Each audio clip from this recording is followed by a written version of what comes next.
Okay, so let's place some characters, and if you have something in mind, it's already good. Sometimes you create it and you just let's look what we have. And I have a big collection of when I'm photo shooting over. And by the way, if you watching as the pattern support, you will have some of those files. I'll give it to you so you can play around with different models if you don't have it.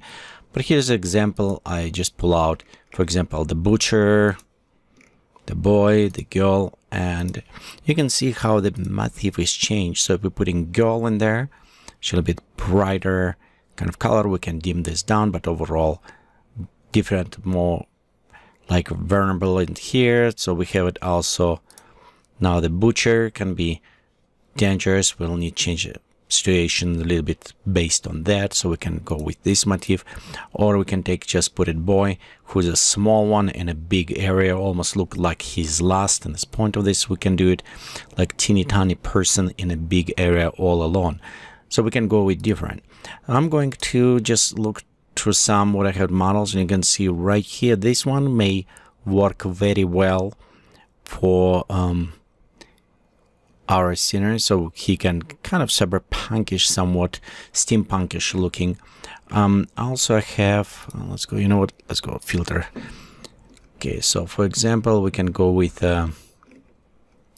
some of this, and I'm thinking this one may work actually better. I don't know if this too low points, but this one may work because a girl just standing feet, kind of asking for trouble almost. Or we can go, how I said before, going with a kind of straightforward. This will be easy to mask and remove it. So we can do it too. I think we'll go with this one image because I already kind of have girl put it there inside. So let's go work on this, and we'll go open this image, and it's open in camera raw by default. So things I want to do first, it is remove chromatic abbreviation on the edges and enable profile, just a little bit removing.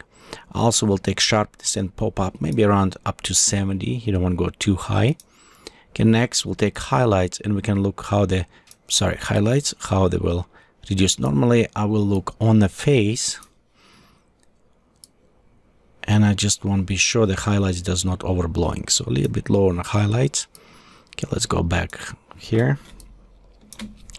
And with the shadows, I want to bring a little bit up his costume. And you can see how dark and bring. Problem is when we bring too much, we'll start introducing this digital noise in there. So we don't necessarily want this, but with bring highlights, we can bring details in a costume. Notice this is also flatten his face. So we lose some shadows, which is okay. We'll rework on this later. But I think this one will work kind of nice for us. We're also going to go in luminosity and a little bit bring his face, kind of tone down a little bit. And his hands, just let's bring a little bit more on the reddish to even out. So I think that one is work. Let's go ahead, click open image, and we open inside Photoshop. Let me actually close all of this on the back. Okay, so right now we have our main one. We'll take all of these models, destroy because we don't need them. We'll just work with this. First, what I'm doing, it's duplicating layer, and we're going to take our pen tool,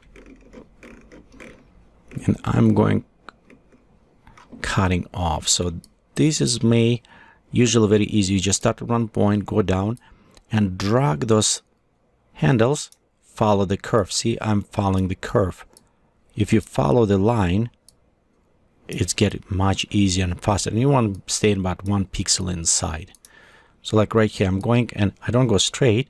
I'm just following the curve. So I'm going to follow this handle, not the my out, but this one following. You can see the curve will just very nicely will stay inside. So we'll click and follow. And again, the more you're doing, the better you're getting, and you can do this quite a bit faster. Okay, so right here I make jump too high, too fast, because we need to put run right there. And some of those elements you don't necessarily need it, because they will be invisible in when we scale. but I do like have it as much as detail as I can.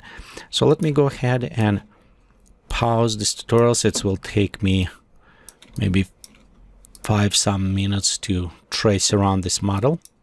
Okay, and I will resume tutorials after I'm done with tracing. Okay, so right here I'm done tracing, and you can see we have some. It's very easy, mostly just go by the line, very hard lines, very nice to do.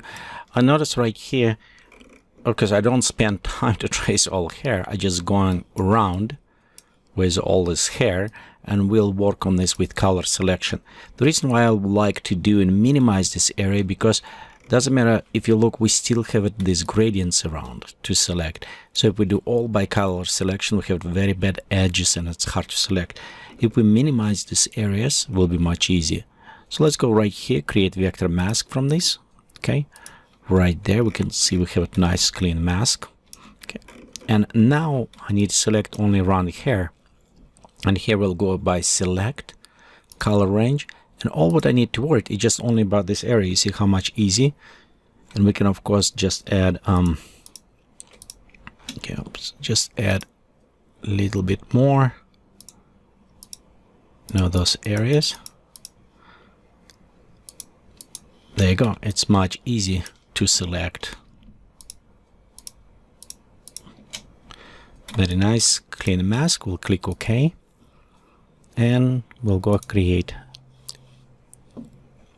the mask cell. Okay, well,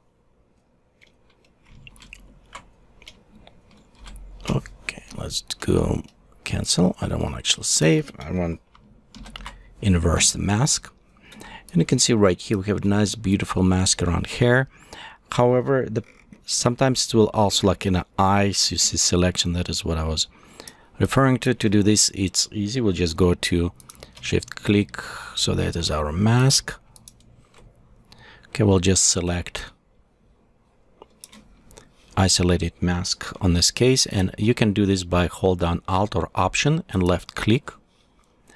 And we'll take a brush. For this one, we actually want hard edge brush, okay, and we want 100%. And I'm just going to paint those areas. I don't really worried about them because they're already isolated. And the nice things about this, you can see how much was. We'll just remove all of this stuff. Because what is happening, we combining these two masks, the vector mask, the raster mask, and we apply to main image. So we're combining those two masks together, which is make much easier. So we have nice hair. We don't need to worry about this. And we still preserve very nice, sharp edge on the sides. Okay, so right here's our model. Next, let's touch up, and I'm going to just create a layer, and we're going to use the healing brush on this. Okay, sometimes depending on the complexity, I may use it frequency separations on retouch, but in this case, I don't really much, and it's already have it. The model have it plenty makeup. We just want to touch up some small areas, maybe. Don't need even worry too much about some of them. Okay, and I notice it has some hair right here, but you know what? I actually like it. We'll leave it because it's add this roughness kind of. Almost don't need to retouch anything. We'll just leave it all this ruggedness there. So I think that is good. Let's go create new layer. We'll fill up with 50% gray, so it's all gray layer, and we'll attach, and it will be our dodge and burn layer. Let's switch the soft light, and it's become invisible when we switch it because it is 50% gray, so it's becoming in Photoshop as a contrast layer. It's become not visible. So we'll go select black color, and let's set. Remember, we have a soft brush, and we'll go probably at 8. And here we'll start. We don't need to worry too much about shadows or scenery. Right here, I'm just adding shadows dimensional to his face. or close. So this way, because we did flatten a little bit more before, this way I want to restore some of this from the flatness. Only I can also modify. And usually what's happening when you have it darker, it's look like more far away, and when you have white, it's look closer or out. And it's usually because how the light's going. So we don't need too much on this. Just add a little bit touch up. Again, on the face you can see it's add a little bit more dimension to the face. On the close we can work a little bit more. So, and I'm using X button to switch between white and black. To brush, and we can add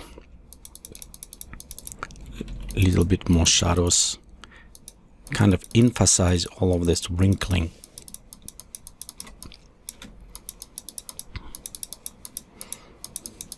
So right now I'm just emphasizing. You also can create wrinkle if you need it with these same techniques, because this is nothing more just shadow and highlights. So if I want to create like wrinkle here, I can just see add more, switch to the white, add a little bit white on the side, and there you go. Now we have a wrinkle right there where it kind of wasn't before. So you can see how with dodge and burn you can actually add. And let's darken his hands a little bit. Okay, right there.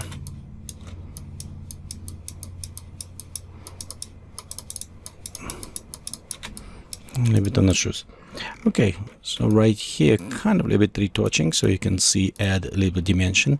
Next, Control-Alt-Shift on PC or Command-Alt option on the Mac and press E button.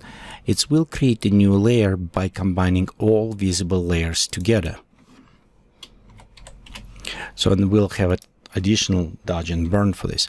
Notice also I'm pressing down Alt or Option key, move my mouse, and I'm linking this tiny arrows. It's kind of parenting. If I don't have that, they will be going on the all screen. This is just take this mask and applying them parenting to all layers, helping masking.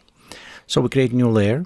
We'll go to image adjustment and we'll go to black and white. And in black and white, I want just pop up a little bit red from his face and a little bit yellow, pop up. Next, I want to go image adjustment. We'll go to shadow and highlights. And if you're in this mode, just click right here, show more options, so we have more access. And we'll take to about 11 pixels radius on highlights and shadows. We'll take amount, both, just bring to 100%. And this tone, we can modify. So I want to bring, remember 50% it's invisible, yeah, in Photoshop, because we'll go use it soft light. So I want to break this a little bit down here and bring up, down. So it kind of increase all my contrast. And next things, we also filter, sharpening, unsharp mask. I want to apply sharpening mask to this. It will add this additional gringing, almost metallic look. Click OK and convert this to the soft light. So look right here what's happened. Okay, let's go select this layer. Like on a texture on the quotes, you see how it's come up better live, so all become kind of more illustration, more kind of sharpen. Again, we don't necessarily use 100%. We can play around with size, but I'll just set around 46. Okay, next, let's go just combine all of this. Command G, and we right click and create, convert to smart object. So I want smart object on this. That's the main model, and just set maybe to the red color on the top, so we know after we're using. So right here, our model is prepared that we remove it. We have a basic dodge and burn, some additional for the textures, and I think this will stand very good. So let's go ahead and next start putting inside our backdrop.